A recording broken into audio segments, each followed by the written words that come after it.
آج آپ کے سامنے تین احادیث رسول صلی اللہ علیہ وآلہ وسلم مختصر تشریح کے ساتھ رکھنا چاہوں گا، اور مجھے امید ہے کہ ان احادیث میں جو روشنی، نور، برکت اور اجالے ہیں وہ ہماری زندگی میں بہت ساری تبدیلیوں کا سبب اور بہت ساری پریشانیوں کو مٹانے کا ذریعہ اور سرور باطن کا ایک بہت بڑا سبب و ذریعہ ہوگا۔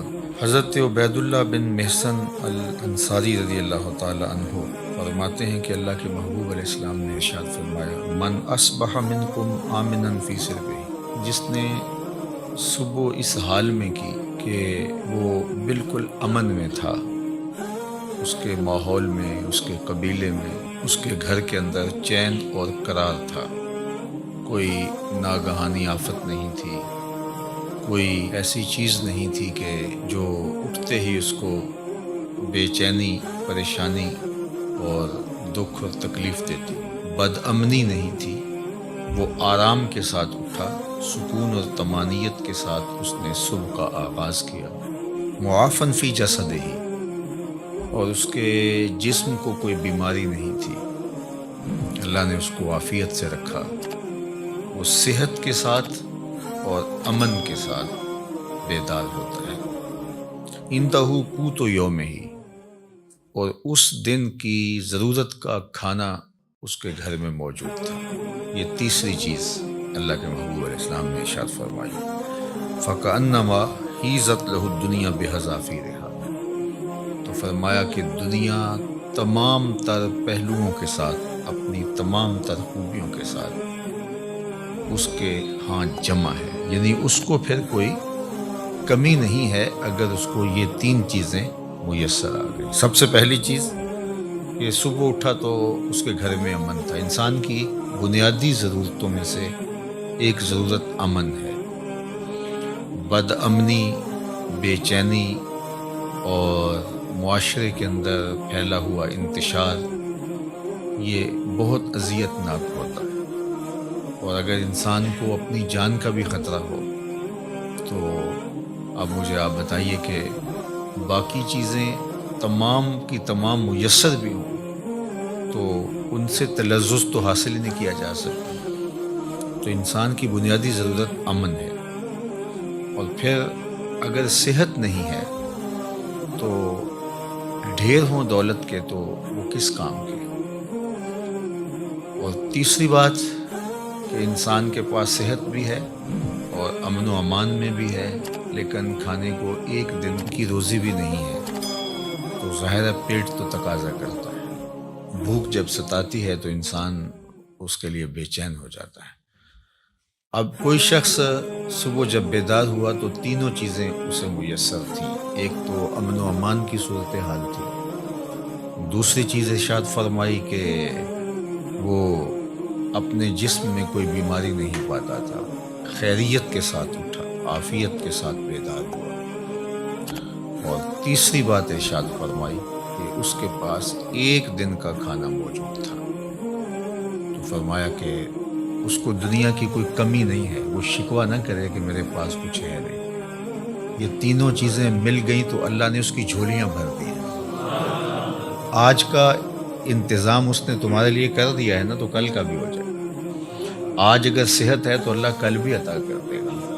آج اللہ جل شانہ نے امن اس کے لیے میسر فرمایا ہے تو کل کا دن بھی اس سے توقع رکھنی چاہیے کہ ایسے ہی گزرے۔ تو یہ تین چیزیں اگر میسر ہیں اور پھر بھی انسان شکوے کی زبان کھولے تو اس کو ناشکرا کہا جائے گا، اور اگر کوئی ان چیزوں کے میسر آنے پر اللہ کا شکر گزار ہو اور اس کا سر اللہ کے حضور شکرانے میں جھک جائے تو اللہ اس کو اور زیادہ رحمتوں سے نوازنے والا ہے۔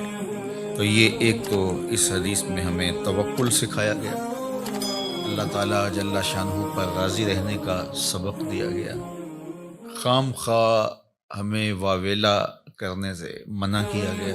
آپ اپنی سہولت، اپنی طاقت کے مطابق رزق کمانے کے اندر مشغول رہ سکتے ہیں، لیکن اپنے آپ کو اتنا تھکا لینا اس کے لیے کہ زندگی ہی تلخ ہو جائے، یہ کوئی دانش مندی نہیں ہے۔ آج کی تاریخ میں جو ہمارے ساتھ جڑی ہوئی ضرورتیں ہیں، ان میں سے بہت ساری ضرورتیں ایسی ہیں کہ جو خود ساختہ ہیں۔ وہ ہماری ذاتی طور پہ خود ساختہ جڑی ہوئی چیزیں ہیں، یا معاشرت نے خود ساختہ چیزوں کا اتنا بوجھ ہمارے اوپر لاد دیا ہے کہ وہ ہمیں کرنا پڑ رہا ہے۔ اگر معاشرہ اللہ کے رسول صلی اللہ علیہ وآلہ وسلم کے بتائے ہوئے طریق کے مطابق سادگی اختیار کرتا ہے اور میانہ روی کے ساتھ وہ زندگی بسر کرتا ہے، ان حالات کے اندر بھی زندگی تلخ نہیں ہے۔ لیکن چونکہ ہم دیکھتے ہیں دوسروں کو اور ان کی دولت، ان کا مال، ان کو میسر نعمتوں کے ساتھ اپنا موازنہ کرتے ہیں، اور پھر اپنے آپ کو خام خواہ تھکانے لگ جاتے ہیں اور ایک اذیت میں مبتلا ہو جاتے ہیں۔ تو فرمایا کہ جس کو اس حال میں صبح ملی کہ وہ امن و امان میں تھا، اس کے جسم کو کوئی بیماری نہیں تھی، اور اس کے پاس اس دن کا کھانا موجود تھا، تو اللہ تعالیٰ نے گویا اس کو دنیا کی ساری نعمتیں عطا کر دی ہیں۔ یہ نصیب ہو گیا تو وہ اللہ کا شکر بجا لائے۔ حضرت عبداللہ بن عمر بن عاص رضی اللہ تعالیٰ عنہ سے مروی ایک روایت جو امام مسلم نے اپنی سند کے ساتھ روایت فرمائی ہے کہ ان رسول اللہ صلی اللہ علیہ وآلہ وسلم قال، اللہ کے محبوب علیہ الصلوۃ والسلام نے ارشاد فرمایا، قد افلح من اسلم، فلاح اس نے پائی جس کو اسلام کا نور نصیب ہو۔ سب سے بڑی دولت جو ہمیں اس دنیا کے اوپر عطا کی گئی ہے وہ ایمان کی دولت، اور سب سے بڑی دولت جو ہمیں آخرت میں عطا کی جائے گی وہ دیدار الہی۔ جو اس دنیا میں اسلام سے، ایمان سے محروم رہا تو وہ حقیقی محروم ہے۔ ہوا میں اڑے، چرخ پہ جھولے، دنیا کی ساری مال و دولت کا مالک بن جائے اور عالی منصبوں کے اوپر فائز المرام رہے، دنیا اس کو سیلوٹ کرے، عزت وقار کی مسند پہ بیٹھا ہو، دنیاوی اعتبار سے وہ ہواؤں میں اڑتا پھرے، لیکن اگر اس کا سینہ ایمان کے نور سے خالی ہے، کوڑی مول نہیں اس کا، تو سب سے بڑی دولت اس دنیا کے اوپر جو حضرت انسان کو دی گئی ہے وہ اسلام ہے، ایمان کی دولت ہے۔ تو اللہ کے محبوب نے فرمایا، قد افلح من اسلم، فلاح اس نے پائی جس کو اسلام مل گیا۔ اللہ اکبر۔ یہاں لفظ جو استعمال کیا گیا ہے وہ افلح ہے، یعنی وہ کامیاب ہوا۔ فلاح کا لفظ جو ہے یہ بہت جامع لفظ ہے، اور ہم سب لوگ اس لفظ سے اچھی طرح آگاہ ہیں، شناسا ہیں۔ ہر روز ہمیں ہر نماز کے لیے پکاری گئی اذان میں 2 مرتبہ دعوت فلاح دی جاتی ہے، حی علی الصلاۃ، حی علی الفلاح۔ تو ہمیں کامیابی کی طرف بلایا جاتا ہے، اور فلاح دنیا اور آخرت دونوں جہانوں کی کامیابی کے لیے بولا جاتا ہے۔ تو دنیا میں بھی وہ سرخرو اور کامیاب ہو گیا، اور آخرت میں بھی سرخرو اور کامیاب ہو گیا۔ کون؟ جس کو اسلام کا نور دیا گیا۔ اور اس کے مقابلے میں کافر نقصان میں ہے، اس نے فلاح نہیں پائی، چاہے اس نے دولت کے جتنے مرضی ڈھیر جمع کر لیے، تو وہ خسران میں ہے، فلاح میں نہیں ہے۔ وَقَانَ رِزْقُهُ كَفَافًا، ایک تو اس کو اسلام ملا، اور دوسرا اس کے پاس گزارے کا رزق میسر تھا، اس کی ضرورت اس سے پوری ہو رہی تھی، وہ فاقوں سے مر نہیں رہا تھا، اس کی ضرورتیں پوری ہو رہی تھی، اس کا بدن برہنہ نہیں تھا، بدن ڈھانپنے کے لیے کپڑے میسر تھے، پرانے سے ہی، بہت مہنگے نہیں، واجبی سے ہی صحیح، اس کو جو ضروریات زندگی ہے وہ میسر ہیں، اور گزارے کا رزق اللہ تعالیٰ نے اس کو عطا کر دیا ہے۔ یہ 2 چیزیں ہیں، اسلام کی دولت اور گزارے کا رزق۔ اب تیسری بات کیا فرمائی؟ وَقَنَّعَهُ اللَّهُ بِمَا آتَاهُ، اللہ جل شانہ نے اس کو یہ جو عطا کیا ہے اس پر وہ مطمئن ہے، اور اس پر وہ قناعت کرتا ہے، اس پر وہ راضی ہے کہ مالک تو نے مجھے جس حال میں رکھا ہے میں واہ خوش ہوں اس کا۔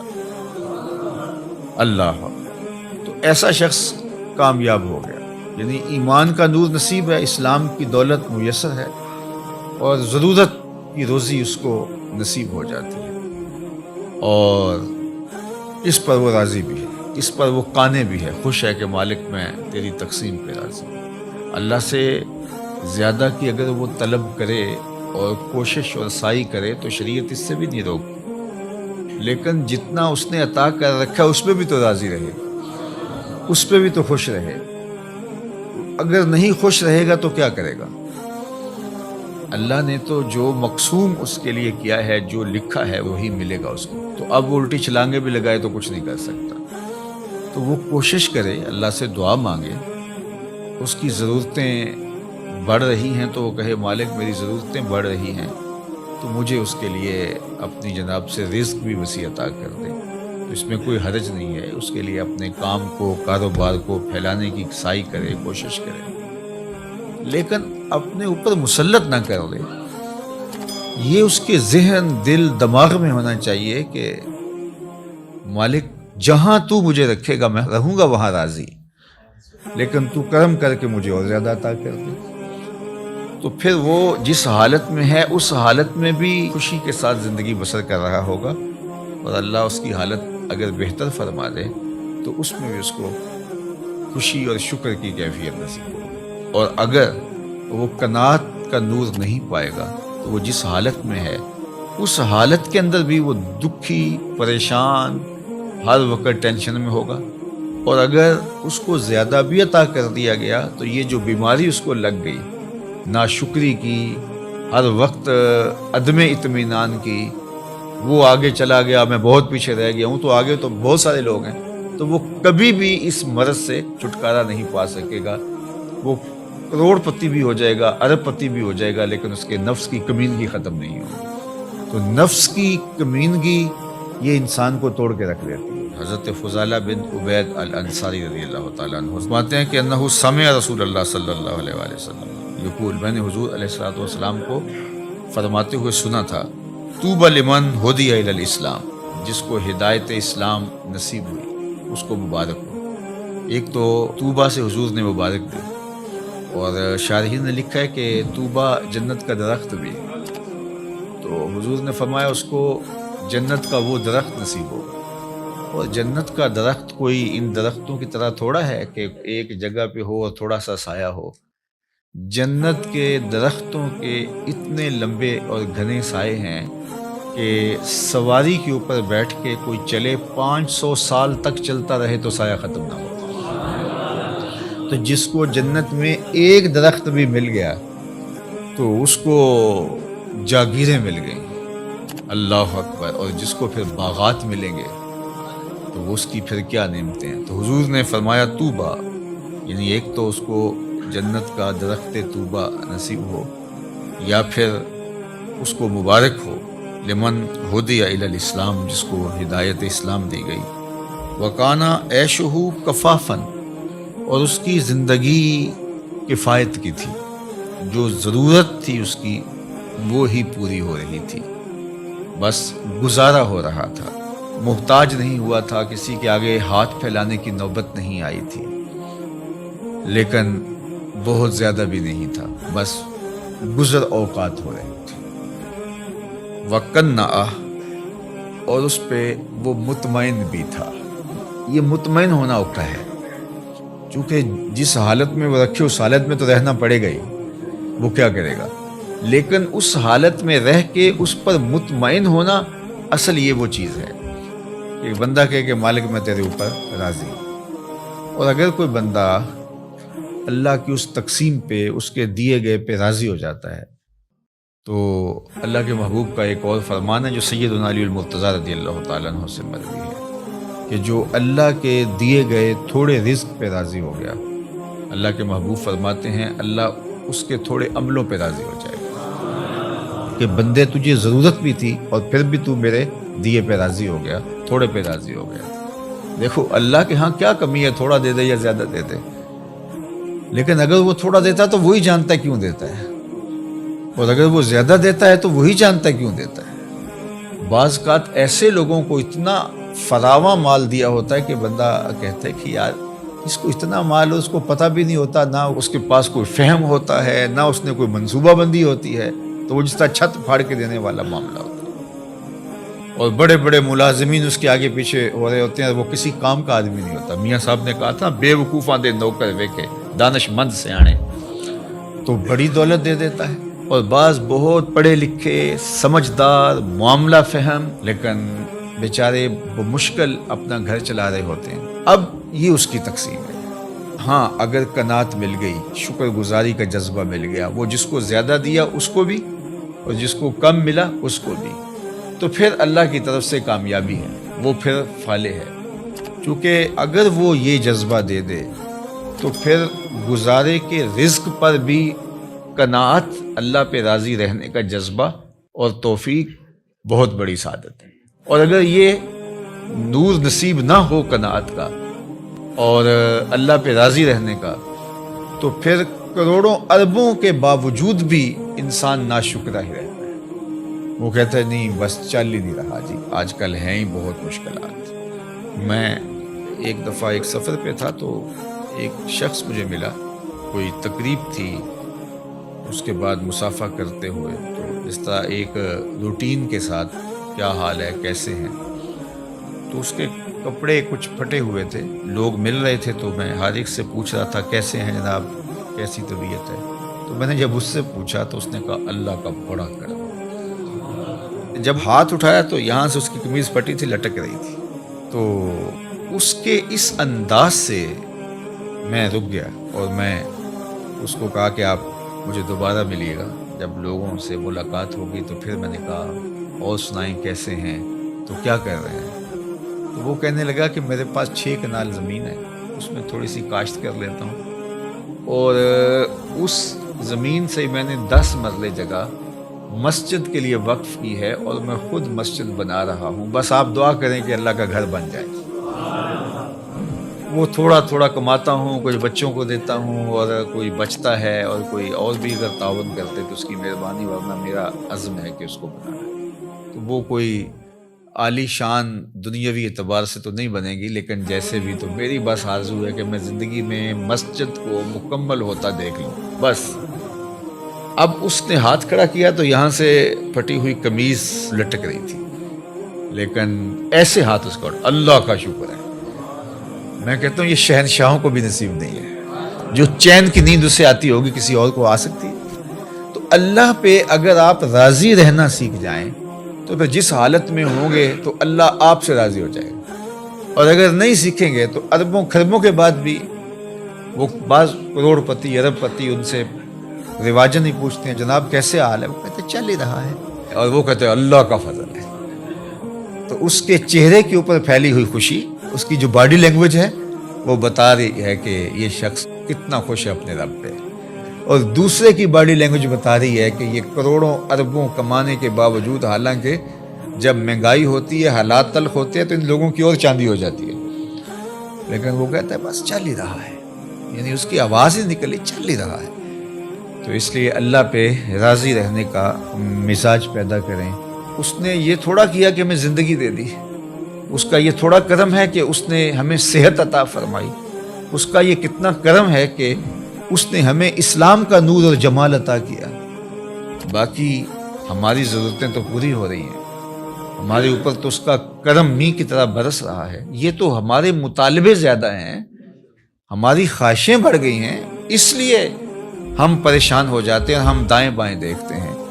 دیکھیے جو جانور ہیں ان کو جتنا دانہ چاہیے ہوتا ہے، جتنا چارہ چاہیے ہوتا ہے، یا گوشت خور جانور ان کو جتنا چاہیے ہوتا ہے، روز اتنا لیتے ہیں اور مطمئن، اور اپنی کچھار میں، اپنے گھونسلے میں، اپنے گھر میں چلے جاتے ہیں، بات ختم۔ انسان کے لیے مسئلہ یہ ہے کہ یہ جمع کرنے کے چکر کے اندر پریشان ہو گیا ہے۔ دنیا کے اوپر صرف 2 مخلوقیں ایسی ہیں جو رزق جمع کرتی ہیں، ایک انسان، دوسری چیونٹی۔ اس کے علاوہ جتنی بھی مخلوقیں ہیں، چاہے وہ پانی کی ہیں، وہ مخلوقیں خشکی کی ہیں، ہواؤں میں اڑنے والی ہیں، کوئی اپنا رزق جمع نہیں کرتا۔ ہم کتنا کھاتے ہوں گے، لیکن یہ ہاتھی کتنا روز کھاتا ہے؟ بڑی مچھلیاں، وہیل مچھلیاں ہیں، یہ اتنا کھاتی ہیں ٹنوں کے حساب سے، اور اللہ اس پانی میں ان کے لیے وہ میسر فرما رہا ہوتا۔ یہ ہنس پرندہ جو ہے یہ خالص سچے موتی کھاتا ہے، اور دنیا کے اندر لاکھوں کروڑوں ہنس پائے جاتے ہیں، اور اللہ روزانہ پیٹ بھرنے کے لیے ہر ایک کو سچے موتی فراہم فرماتا ہے۔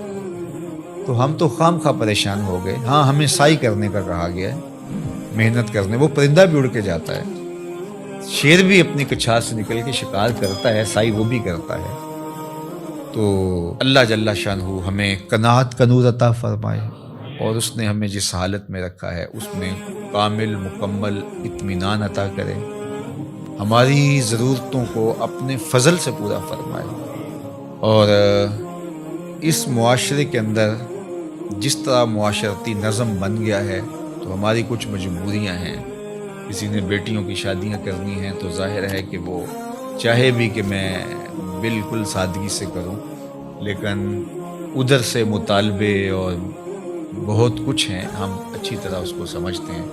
تو اللہ اپنے کرم سے ہمارے لیے آسانیاں پیدا کرتے ہیں. لیکن جو بات کہنے کی ہے وہ یہ ہے کہ اگر یہ ساری ضرورتیں ہمارے ساتھ جڑی ہوئی ہیں اس معاشرت میں رہنے کی وجہ سے, تو وہ پورا کرنے کی کوشش ضرور کریں, لیکن اس دل کو قناعت سے خالی نہ ہونے دیں. اللہ سے جو اطمینان ہے اس کو کبھی ضائع نہ ہونے دیں. باقی یہ اگر ضرورتیں بڑھ گئی ہیں تو یہ معاشرے نے بڑھائی ہیں, ہماری ضرورتیں وہ پوری کر رہا ہے. اور ہم جو کہتے ہیں ہم پیچھے رہ گئے, تو ہم کچھ لوگوں کو آگے دیکھ کے کہہ رہے ہیں کہ ہم پیچھے رہ گئے, ورنہ ہماری ضرورتیں وہ پوری کر رہا ہے. اور اس پر اللہ کے محبوب علیہ الصلوۃ والسلام نے ایک بڑی خوبصورت ایک بات ارشاد فرمائی, انظروا الی من هو اسفل منکم, فرمایا اپنے نیچے دیکھو.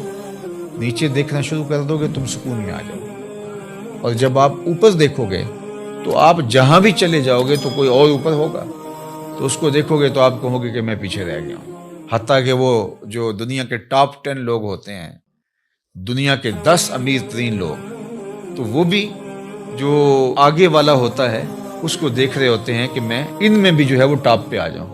اور جو آخری والا ہوتا ہے جو سب سے دنیا کا امیر ترین کہلاتا ہے, تو وہ بھی کوشش میں لگا ہوتا ہے کہ اگلے سال جب یہ فہرست بنے تو میں کہیں پچھلے نمبر پہ نہ آ جاؤں. تو یہ دوڑ اس لیے لگی ہوئی ہے, اور پیسے اتنے ہیں کہ شمار بھی نہیں ہے, دولت اتنی ہے کہ پتہ بھی نہیں ہے کہاں کہاں پڑی ہوئی ہے. تو اطمینان دولت میں نہیں ہے, اللہ پر راضی ہو جانے میں اللہ تعالیٰ جل شانہ دارین کی سعادتیں عطا کرتا ہے. بارگاہ عزتی میں دعا ہے کہ اس ماہ منور کی برکتیں اللہ ہماری زندگیوں میں اتار دے.